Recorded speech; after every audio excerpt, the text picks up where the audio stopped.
Kerala crime files season 2 the search for CPI അമ്പിളിരാജ് ഈ രണ്ടാം വരവ് കിടിക്കുമെന്നൊക്കെ നമുക്കൊന്ന് കണ്ടറിയാം. ഫസ്റ്റ് 2023 ഈ സീരീസ് റിലീസിനെത്തുന്നത്. നല്ലൊരു തരംഗം സൃഷ്ടിച്ച സീരീസ് കൂടെയായിരുന്നു. ഹാമദ് കബീർ ആണ് ഈ ഒരു സീരീസ് സംവിധാനം ചെയ്തിട്ടുള്ളത്. അതുപോലെ തന്നെ ഈ ഒരു സീരീസിന്റെ തിരക്കഥാകൃത്ത് ആരാന്ന് വെച്ച് കഴിഞ്ഞാൽ നമ്മുടെ സ്വന്തം ബാഹുൽ രമേശ് ആണ്. നമ്മുടെ കിഷ്കിതകാന്തം എന്ന് പറയുന്ന സിനിമയുടെ റൈറ്റർ ആയിട്ടുള്ള ബാഹുലാണ് ഇത് എഴുതിയിട്ടുള്ളത്. സോ എനിക്ക് ഒട്ടേറെ പ്രതീക്ഷ ഉണ്ടായിരുന്നു. ഒരു റൈറ്ററും ഒരു ഡയറക്ടറും നല്ല രണ്ട് പ്രതീക്ഷയുള്ള ആളുകളാണ് കേട്ടോ ഇവര്. അതുപോലെ ഇതിനകത്ത് കേന്ദ്ര കഥാപാത്രങ്ങളിൽ നമ്മുടെ ലാലു വരുന്നുണ്ട്, അജു വർഗീസ് വരുന്നുണ്ട്, പിന്നെ വേറൊരു കഥാപാത്രം ഇതിനകത്ത് ഇന്നാവുന്നു. ഫസ്റ്റിൽ കണ്ട കുറച്ചേറെ ആളുകളൊക്കെ ഇതിനകത്ത് വരുന്നുണ്ട്.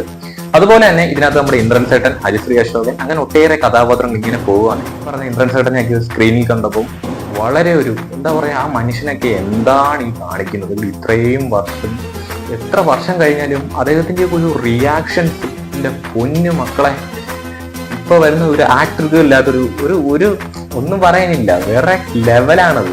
ഞെട്ടിച്ച് കളഞ്ഞിട്ടുണ്ട് ഓരോ സീക്വൻസിലും.